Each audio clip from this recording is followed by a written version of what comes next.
부산의 작은 세탁소. 평범한 날에 들린 최영수 장로의 날카로운 비판. 하지만 그의 특유의 팔자걸음이 박미영의 가슴을 뒤흔들었습니다.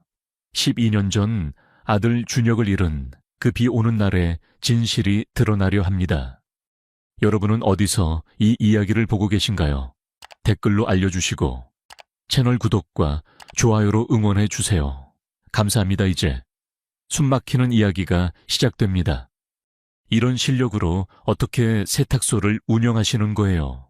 최영수 장로의 목소리가 세탁소를 가득 채웠습니다. 62세 박미영은 무거운 다리미를 내려놓고 입술을 깨물었습니다. 최 장로가 들고 온 하얀 와이셔츠에는 미세한 주름이 남아있었지요. 햇빛에 비추어야 간신히 보이는 정도였습니다. 죄송합니다. 다시 다려드릴게요. 미영은 고개를 숙인 채 셔츠를 다시 받아들었습니다. 손이 미세하게 떨렸지요. 이 동네에 이사 온 지 7개월. 최 장로는 항상 이런 식이었습니다. 세탁물에서 먼지 한 점 찾아내고 다림질에서 주름 하나 지적하며 그녀를 내려다봤지요. 요즘 어린 세대가 옷을 아무렇게나 입어서 그렇지 나이 든 사람들은 이런 걸 용납 못합니다. 교회 장로로서 품위를 지켜야 하니까요. 최 장로는 주변을 둘러보며 코웃음을 쳤습니다. 낡은 세탁기, 곳곳에 스며든 세제 냄새, 빛바랜 달력. 그의 눈에는 이 모든 것이 초라해 보이는 듯했지요. 더 신경 쓰겠습니다. 미영은 오래된 다림질대 앞에 다시 섰습니다. 그녀의 등 뒤로 최 장로의 시선이 느껴졌지요. 그는 떠나지 않고 그녀가 다림질하는 모습을 지켜보았습니다. 단골이니까 이번엔 봐드리는 거예요. 미영은 묵묵히 다림질을 이어갔습니다. 셔츠의 주름을 하나하나 정성껏 펴면서 속으로는 10번도 더 셌지요. 하나, 둘, 셋. 숫자를 세는 것이 그녀가 감정을 누르는 방법이었습니다. 창밖에서는 3월의 차가운 비가 내리고 있었습니다. 빗방울이 창문을 두드리는 소리가 그녀의 귀에 맴돌았지요. 빗소리는 언제나 그녀를 그날로 데려갔습니다. 12년 전 아들 준혁이 마지막으로 집을 나간 그 비 오는 날로. 장로님, 완성됐습니다. 미영은 완벽하게 다려진 셔츠를 조심스레 옷걸이에 걸었습니다. 최 장로는 셔츠를 들어 다시 한번 꼼꼼히 살폈지요. 그의 입가의 얇은 미소는 만족보다는 우월감에 가까웠습니다. 이제야 좀 쓸만하네요. 역시 꼼꼼히 지적해야 한다니까. 그때였습니다. 세탁소 문이 열리며 차가운 바람이 들어왔지요. 미영의 딸 수연이 우산을 털며 들어섰습니다. 부산에서 변호사로 일하는 딸은 명절을 앞두고 내려온 참이었습니다. 엄마, 비가 너무 많이 와서 택시 잡느라 혼났어요. 아이고, 우리 딸 미영의 얼굴이 환해졌습니다. 수연은 최 장로를 발견하고 가볍게 고개를 숙였지요. 안녕하세요. 장로님, 최 장로의 태도가 미묘하게 달라졌습니다. 변호사인 수연 앞에서는 조금 전과 다른 모습이었지요. 아, 수연 씨, 명절 연휴 시작이라 일찍 내려왔네요. 네, 어머니 얼굴 좀 보러 왔어요. 수연의 시선이 어머니의 다림질로 빨갛게 달아오른 손등에 머물렀습니다. 그리고 최 장로가 들고 있는 셔츠로 향했지요. 수연의 눈빛이 차갑게 변했습니다. 엄마에게 전부터 들어서 최 장로의 진상짓은 알고 있었습니다. 엄마, 이 셔츠 몇 번째 다림질이에요. 미영은 당황한 듯 딸을 바라보았습니다. 아니, 그냥 조금 더 신경 써서 해달라는 거지. 2번째입니다. 최 장로가 끼어들었습니다. 품질에 대해 정당한 요구를 했을 뿐인데요. 수연이 한 걸음 다가섰습니다. 그녀의 눈에는 똑똑한 법조인다운 날카로움이 깃들어 있었지요. 장로님, 우리 어머니는 이 동네에서 22년 넘게 세탁소를 운영하셨어요. 단골 손님들은 어머니 솜씨를 인정하시고요. 혹시 다른 이유라도 있으신가요? 최 장로의 표정이 굳었습니다. 그는 셔츠를 잡으며 투덜스럽게 대답했지요. 뭐, 어쨌든 됐습니다. 다음에 올게요. 그가 세탁소를 나서는 순간 미영의 시선은 그의 특유한 걸음걸이에 고정되었습니다. 팔자 걸음으로 바깥쪽이 다른 구두. 그 걸음걸이의 리듬이 어딘가 낯설지 않았지요. 그 모습을 볼 때마다 매번 문득 가슴이 철렁 내려앉았습니다. 엄마, 괜찮아요. 수연이 어머니의 손을 잡았습니다. 미영은 창밖으로 사라지는 최 장로의 뒷모습을 바라보았습니다. 빗소리에 그의 발걸음은 들리지 않았지만 그 특유의 팔자로 벌어진 걸음걸이가 선명하게 눈에 남았지요. 그 사람 걸음걸이가 익숙해. 무슨 말씀이세요? 미영은 깊은 한숨을 내쉬었습니다. 탁자로 다가가 오래된 달력을 바라보았지요. 3월 12일에 붉은 동그라미가 쳐져 있었습니다. 아들 준혁이 떠난 날이었지요. 그날 병원에서 경찰이 CCTV 영상을 보여줬었어. 찌랴. 화질이 너무 나빠서 사람 얼굴은 전혀 알아볼 수 없었지만 사고 후 차에서 내려 잠시 멈춰서 준혁이를 확인하던 사람의 걸음걸이가 특이했어. 그 특유의 팔자 걸음이 영상에서도 보였지. 하자르치. 12년이 지났는데도 그 걸음걸이는 잊을 수가 없었어. 수연의 얼굴이 창백해졌습니다. 엄마는 한 번도 이런 말을 한 적이 없었습니다. 엄마, 혹시 최 장로가 그 영상 속 사람이라고 생각하시는 거예요? 아니야. 그냥 내 착각일 거야. 12년이나 지났는데 그런 우연이 어디 있겠어. 게다가 영상은 너무 흐려서 확실한 건 아무것도 없었어. 차뜨. 미영의 말과 달리 그녀의 떨리는 손은 다른 이야기를 하고 있었습니다. 하지만 그 걸음걸이, 난 그때부터 꿈에서도 그 걸음걸이를 봤어. 잊을 수가 없었어. 수연은 어머니의 어깨를 감쌌습니다. 둘 다 알고 있었습니다. 내일은 준혁의 기일이었지요. 설날을 앞둔 이 시간, 미영의 집에는 여전히 2명분 밥상이 차려져 있었습니다. 아들이 돌아올 자리를 12년째 지키고 있었지요. 세탁소 문 위에 풍경이 흔들리며 맑은 소리를 냈습니다. 미영의 귀에는 그것이 아들의 웃음소리처럼 들렸지요. 엄마, 오늘은 일찍 문 닫고 집에서 쉬어요. 제가 저녁 준비할게요. 그녀는 세탁소 구석에 놓인 작은 사진을 바라보았습니다. 교복을 입은 준혁의 미소가 그대로 담겨 있었지요. 영원히 16살로 멈춰버린 그 얼굴. 우리 준혁이가 신발끈을 항상 풀어헤치고 다녔지. 미영의 목소리가 떨렸습니다.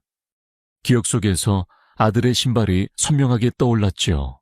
항상 풀려있던 신발끈. 그리고 끝내 찾지 못한 신발. 신발끈 꼭 매라고 얼마나 잔소리했는데. 수연은 어머니의 이야기를 조용히 들었습니다. 그리고 문득 그녀의 눈이 반짝였지요. 엄마, 제가 내일 어디 좀 들러야 할 것 같아요. 옷받기에 함께하지 못할 수도 있어요. 어디 가려고? 수연은 결연한 표정으로 대답했습니다. 12년 전 파일을 다시 확인해 볼게요. 직감이 들어요. 그 장로님과 오빠의 사고가 관련 있을지도 모르잖아요. 퍼지추. 미영은 놀란 눈으로 딸을 바라보았습니다. 수연의 직감은 대부분 맞아떨어졌지요. 변호사 수연이 그런 직감을 얘기한다면 설마 내 엄마, 최 장로님의 걸음걸이가 익숙하다고 하셨잖아요. 이유가 있을 거예요. 두 사람의 눈이 마주쳤습니다. 미영의 가슴에는 12년 만에 처음으로 불꽃이 피어오르기 시작했습니다. 분노도, 슬픔도, 체념도 아닌 정의를 향한 불꽃이었지요. 세탁소 창 밖으로 비는 계속 내렸습니다. 그러나 미영의 마음속에서는 오랜 침묵의 구름이 걷히기 시작했습니다. 수연아, 내일 준혁이 제사상 차리기 전에 한 가지만 더 확인해보자. 미영은 천천히 일어나 벽에 걸린 오래된 상자를 내렸습니다. 그 안에는 아들이 남긴 마지막 유품들이 고이 담겨 있었지요.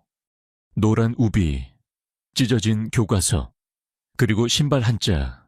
12년 동안 묻어둔 질문들을 이제는 물어볼 때가 온 것 같구나 하부우차마. 그 순간 다시 한번 세탁소 문이 열렸습니다. 버스 정류장에 늘 앉아 계시던 이 할머니가 걱정스러운 표정으로 들어섰습니다. 박 여사, 혹시 최 장로님이 다녀가셨나요? 미영은 천천히 고개를 들어 할머니를 바라보았습니다. 지난 몇 개월간 이 할머니는 최 장로가 이사 온 이후로 유독 불안해 보였고 미영과 마주칠 때마다 어색하게 피하곤 했습니다. 방금 가셨어요. 무슨 일이신데요? 이 할머니는 주위를 살피듯 목소리를 낮추었습니다.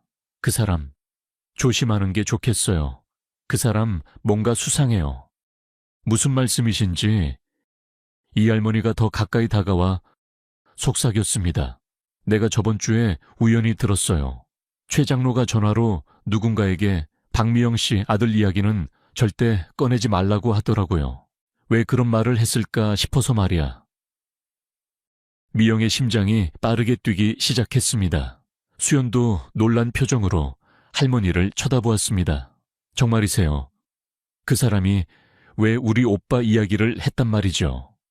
이 할머니는 갑자기 당황한 기색을 보이며 말을 돌렸습니다. 아니, 그냥 이상해서. 그런데 박 여사, 곧 설날인데 준비는 다 하셨어요. 하지만 미영의 관심은 이미 다른 곳에 가 있었습니다.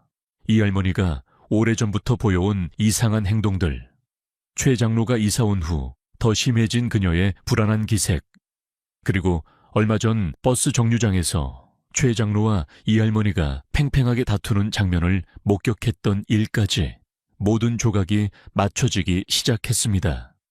이 할머니, 12년 전 그 사고 날 할머니가 버스 정류장에 계셨죠. 이 할머니의 표정이 창백하게 변했습니다. 그녀의 손이 떨리기 시작했습니다. 그건 왜? 할머니가 뭔가 아시는 것 같아요. 우리 준혁이가 사고 당했을 때 일들을요. 이 할머니의 눈에 눈물이 고였습니다. 그녀는 주변을 다시 살폈고 마치 누군가 엿듣고 있는지 확인하는 듯 했습니다. 지금은 말할 수 없어요. 너무 위험해. 그 사람이 알면. 이 할머니는 갑자기 결심한 듯 숨을 크게 들이마시고 미영의 손을 꼭 잡았습니다. 내일 아침 일찍 버스 정류장에서 만나요. 그때 모든 걸 말해줄게요. 오랫동안 용기가 없어서 미안해요. 참. 이 할머니는 서둘러 세탁소를 나갔습니다. 미영과 수연은 충격 속에 서로를 바라보았습니다. 엄마, 방금 무슨 일이 일어난 거예요? 미영의 눈에 12년 만에 결연한 빛이 서렸습니다. 그동안 이 할머니가 보여온 이상한 행동들, 그녀의 불안한 시선, 최 장로를 볼 때마다 숨기려 했던 그 표정, 이제야 모든 것이 이해되기 시작했습니다. 수연아, 내 생각에는 이 할머니가 그날의 목격자였던 것 같아. 그리고 그 사실을 최 장로가 알고 있는 것 같아. 사버르렴. 그런데 왜 12년 동안 침묵했을까요? 아마도 두려웠겠지. 최 장로의 삼촌이 이 지역에서 큰 영향력을 가진 사람이었으니까. 자빠르. 하지만 이제 그분도 돌아가셨고. 미영은 창밖으로 사라지는 이 할머니의 뒷모습을 바라보았습니다. 세탁소 창문에 맺힌 빗방울처럼 그녀의 마음에도 변화의 물결이 일기 시작했습니다. 내일 모든 걸 알아내자. 우리 준혁이를 위해서. 비는 더욱 거세게 내렸습니다. 마치 12년 전 그날처럼 말이죠. 그날 밤 쉽게 잠들지 못했습니다. 세탁소 주인으로 22년을 살아오면서 마음에 쌓인 때는 옷의 얼룩보다 지우기 어렵다는 걸 알았지요. 창밖으로 여전히 빗소리가 들려왔습니다. 빗방울이 지붕을 두드리는 소리는 마치 누군가의 발자국처럼 규칙적이었지요. 엄마, 자요. 수연이 조용히 방문을 열었습니다. 그녀의 손에는 노트북이 들려 있었지요. 미영은 이불을 걷어내고 일어나 앉았습니다. 잠이 안 와서 내 오빠 생각하고 있었어. 수연은 어머니 곁에 앉았습니다. 노트북 화면에는 복잡한 파일들이 펼쳐져 있었지요. 엄마, 제가 법무법인 데이터베이스로 최영수 장로님을 조사해봤어요. 그런데 이상한 점이 있어요. 미영의 눈이 커졌습니다. 그녀는 평생 컴퓨터와 친하지 않았지만 딸의 능력을 신뢰했지요. 뭐가 이상한데? 최영수 장로님이 7개월 전에 이 동네로 이사 왔잖아요. 그런데 그전에는 11년 이상 해외에 있었대요. 미국에서 신학을 공부했다고 하는데 수연은 잠시 말을 멈추고 화면을 넘겼습니다. 장로님이 처음 출국한 날짜가 오빠 사고 한 달 후예요. 미영의 가슴이 철렁 내려앉았습니다. 침실 안의 공기가 갑자기 무거워졌지요. 그럴 수도 있지. 우연일 수도. 엄마, 그게 다가 아니에요. 최 장로는 최민규 회장의 조카예요. 최민규 회장이 누군지 아시죠? 이 지역 토박이로 정재계를 다 주무르는 대기업 임원 출신이었어요. 작년에 돌아가셨고요. 미영은 어렴풋이 기억했습니다. 최민규라는 이름은 이 지역에서 꽤 영향력 있는 이름이었지요. 그래서 최민규 회장이 돌아가신 뒤에야 최영수 장로님이 한국으로 돌아온 거예요. 그리고 왜 하필 우리 옆집으로 이사 왔을까요? 두 사람 사이에 침묵이 내려앉았습니다. 빗소리만이 그 정적을 깨뜨렸지요. 수연이 다시 노트북을 열었습니다. 이것도 보세요. 12년 전 오빠 사고 당시 CCTV 영상이요. 미영은 숨을 멈추었습니다. 심장이 거세게 뛰기 시작했지요. 그 영상은 우리 봤었잖아. 참, 맞아요. 그런데 12년 전보다 기술이 발전했어요. 엄마, 최신 AI 보정 기술을 사용해서 화질을 개선해 달라고 전문가에게 한 달 전에 맡겼는데 조금 전에 이메일로 복원 영상이 왔어요. 원래 영상은 너무 흐려서 아무것도 알아볼 수 없었지만 이제는 더 선명하게 볼 수 있어요. 수연이 영상을 재생했습니다. 흑백 영상에는 비 내리는 횡단보도가 보였지요. 우비를 입은 소년이 횡단보도를 건너고 있었습니다. 그리고 갑자기 화면 밖에서 차가 나타났고 미영은 화면을 더 이상 볼 수 없었습니다. 눈을 감았지만 귀로는 수연의 설명이 들려왔지요. 차가 멈췄어요. 그리고 운전자가 내렸습니다. 잠시 준혁 오빠를 확인하더니 다시 채 올라 도망쳤어요. 하치겐. 미영은 천천히 눈을 떴습니다. 화면이 일시 정지된 상태였고 수연이 특정 부분을 확대하고 있었지요.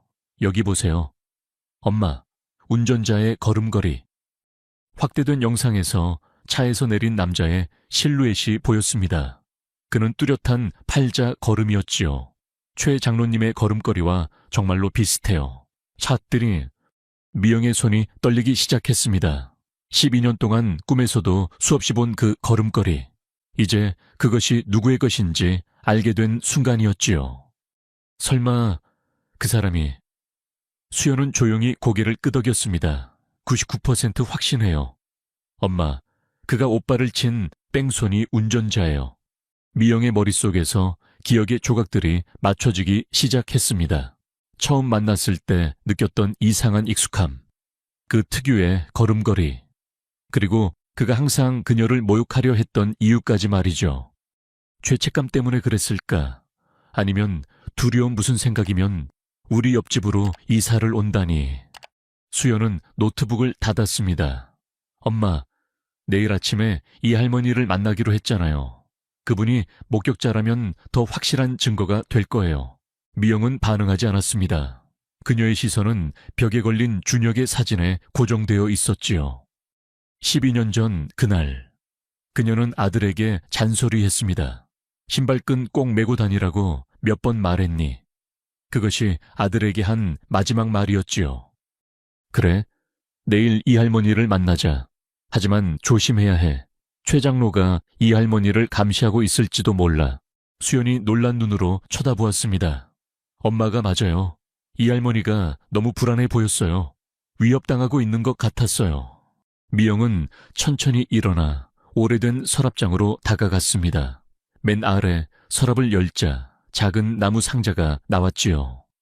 그녀는 상자를 조심스럽게 열었습니다.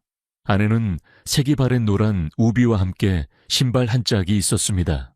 풀린 신발끈 그대로였지요. 이걸 내가 직접 들고 가고 싶어. 준혁이의 마지막 흔적을. 수연은 이해한다는 듯 고개를 끄덕였습니다. 그녀도 상자로 다가와 신발을 바라보았지요. 다른 한 짝은 결국 못 찾았네요. 저거, 그래, 그날 사고 현장에서 한 짝만 남아 있었어. 다른 하나는 끝내 찾지 못했지. 신발 한 짝, 그것은 완전하지 못한 12년의 상징 같았습니다. 미영은 조심스럽게 신발끈을 만졌지요. 항상 풀려있던 그 끈처럼 그녀의 마음도 12년간 풀린 채로 있었습니다.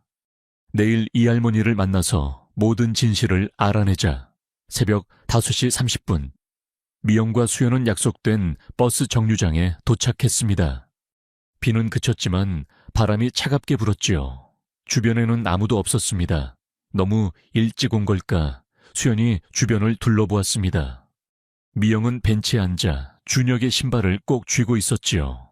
40분이 지나도 이 할머니는 나타나지 않았습니다. 미영의 가슴이 불안하게 뛰기 시작했지요. 이상해. 느낌이 너무나 이상해. 그때 멀리서 천천히 걸어오는 사람이 보였습니다. 그러나 이 할머니가 아니었지요. 동네 순찰을 돌던 경찰이었습니다.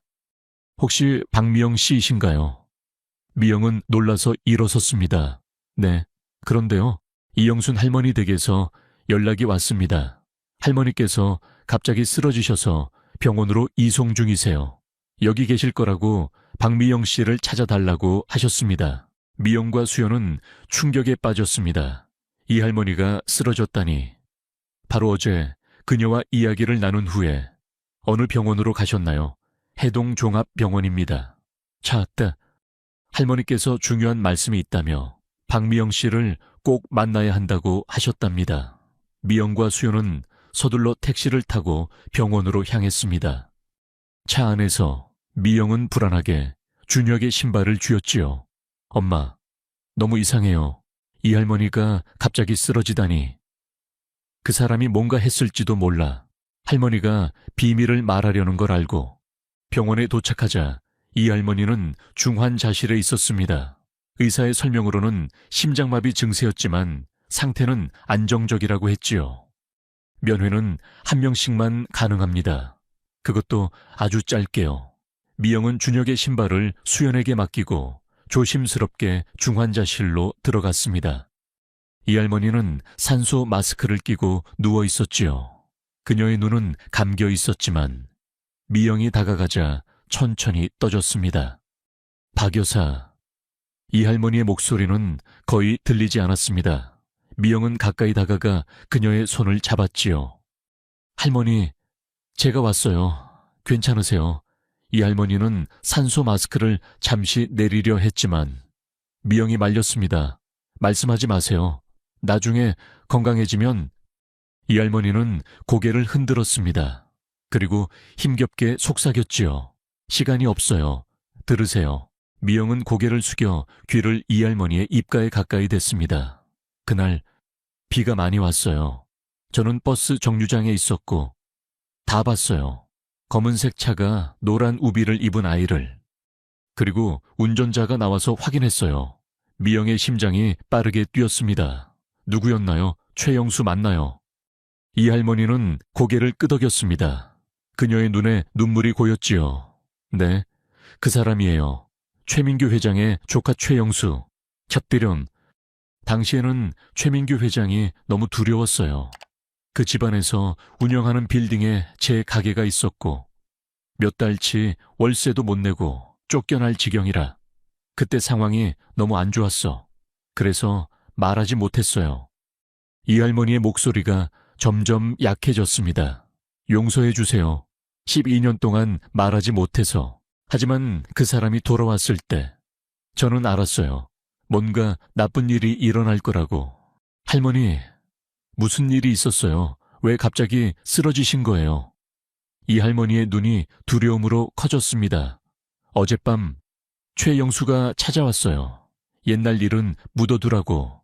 그리고 박미영과 이야기하면 가족들에게 좋지 않을 거라고 협박했어요.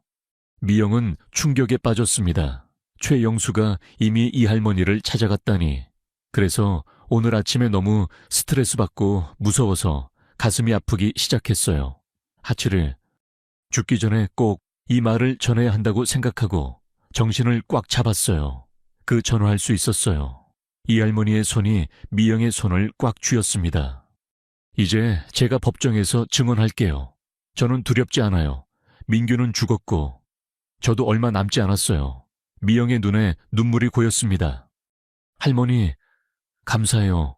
12년 동안 그 비밀을 혼자 간직하셨을 텐데 이 할머니는 미소 지으려 했지만 산소 마스크 때문에 잘 보이지 않았습니다. 이제 준혁이를 위해서 진실을 말할 시간이에요. 너무 미안해. 간호사가 들어와 면회 시간이 끝났다고 알렸습니다. 미영은 이 할머니의 손을 한 번 더 꼭 잡고 밖으로 나왔습니다. 수연이 복대서 기다리고 있었지요. 어떠셨어요? 할머니가 뭐라고 하셨어요? 미영은 깊은 숨을 내쉬었습니다. 이제 확실해. 최영수가 준혁이를 친 사람이야. 이 할머니가 다 봤대. 그리고 최영수가 어젯밤에 할머니를 협박했던 거야. 수연의 얼굴이 분노로 물들었습니다. 이건 범죄예요. 증인 협박이라니. 당장 경찰에 신고해야 해요. 미영은 고개를 끄덕였습니다. 그녀의 눈에는 이제 슬픔 대신 단단한 결의가 깃들어 있었지요. 그래, 경찰서로 가자. 이제 모든 증거가 있어. 병원을 나서는 길. 미영은 수연으로부터 준혁의 신발을 돌려받았습니다. 그리고 그녀는 조용히 신발끈을 매듭지었지요. 준혁아, 이제 진실을 찾았어. 너를 위해 끝까지 싸울게. 병원에서 나온 미영과 수연은 일단 자료를 정리하러 집으로 향했습니다. 이 할머니의 증언으로 모든 조각이 맞춰지기 시작했지요. 택시 안에서 수연이 휴대폰을 보며 말했습니다. 엄마, 이 할머니가 협박받았다는 증거도 있으면 더 확실할 텐데. 아까 집에 도착하자 어둠이 깊게 내려앉고 있었습니다.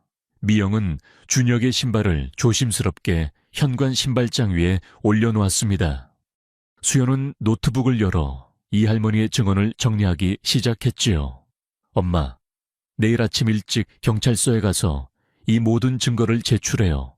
이 할머니의 협박 사실도 추가해서요. 미영은 차를 끓이며 고개를 끄덕였습니다. 갑자기 현관 초인종이 울렸지요. 밤 11시가 넘은 시간이었습니다. 누구지? 수연이 문을 열자 최영수가 서 있었습니다. 검은 우산을 들고. 평소와 다른 날카로운 눈빛이었지요. 수연은 깜짝 놀라 뒤로 물러섰습니다. 어머니와 잠시 이야기하고 싶습니다. 미영이 차분히 앞으로 나섰습니다. 무슨 일로 오셨나요? 이런 늦은 시간에. 최영수는 집 안으로 들어오려 했지만 미영이 단호하게 막아섰습니다. 결국 그는 현관에 서서 말을 이었지요. 이영순 할머니와 만나셨다고 들었습니다. 그 할머니, 나이가 많으셔서 기억이 정확하지 않아요. 오래전 일을 자꾸 혼동하시는 분이죠. 그의 목소리는 부드러웠지만 눈빛은 차가웠습니다. 제가 신앙인으로서 한 가지 조언을 드리자면 예시를 다시 들춰내는 것은 모두에게 좋지 않습니다. 성경에도 용서하라.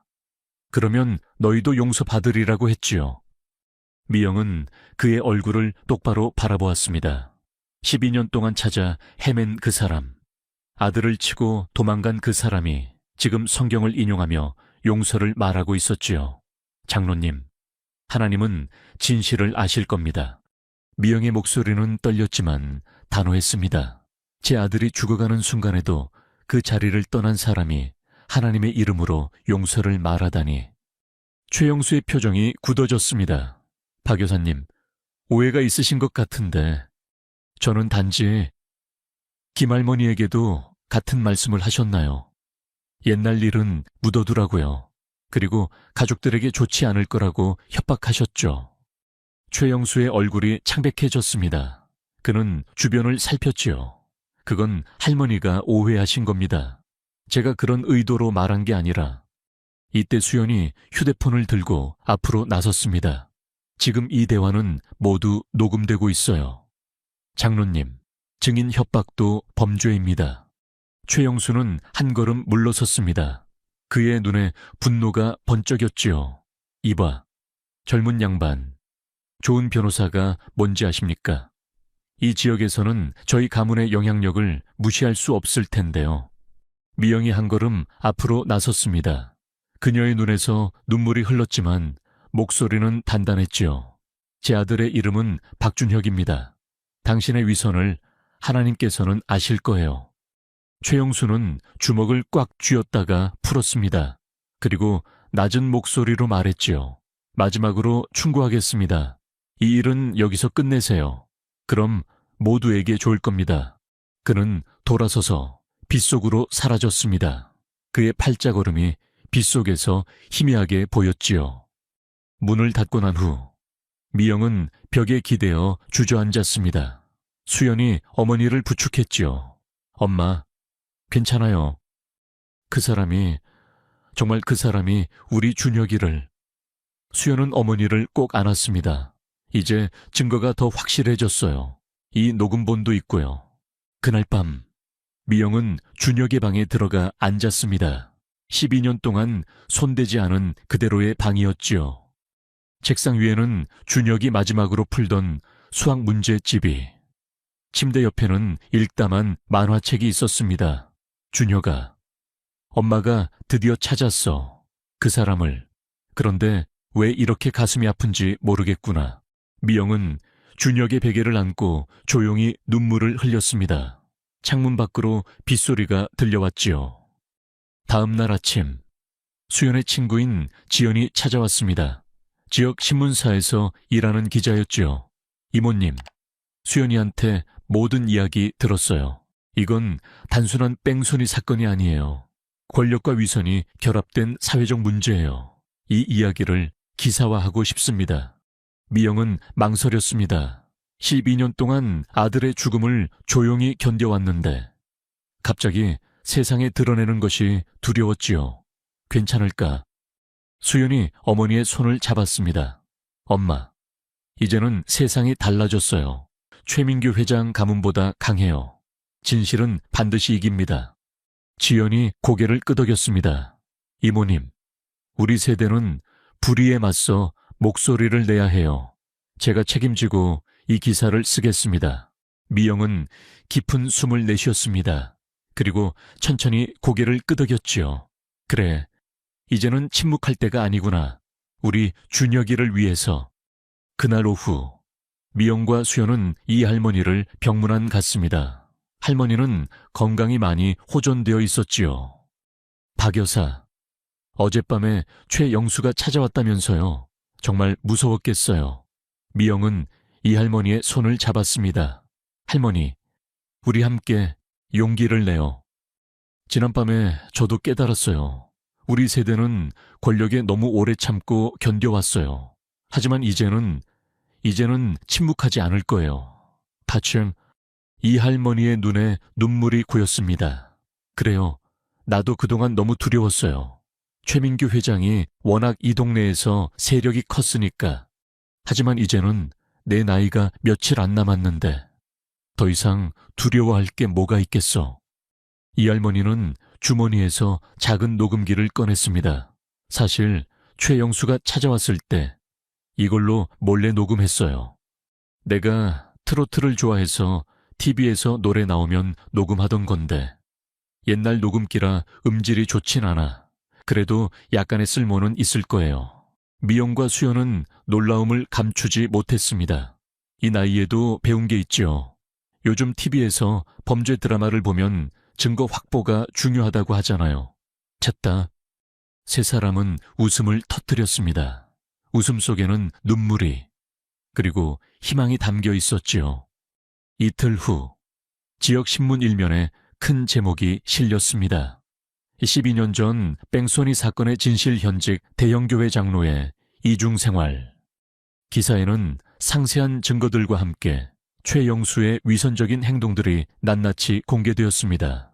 이 할머니의 증언, 복원된 CCTV 영상, 최영수의 협박 녹음 내용까지 모든 것이 빠짐없이 담겨 있었지요. 특히 기사 말미에는 미영의 인터뷰가 실려 있었습니다. 우리 세대는 항상 참고 견뎌왔습니다.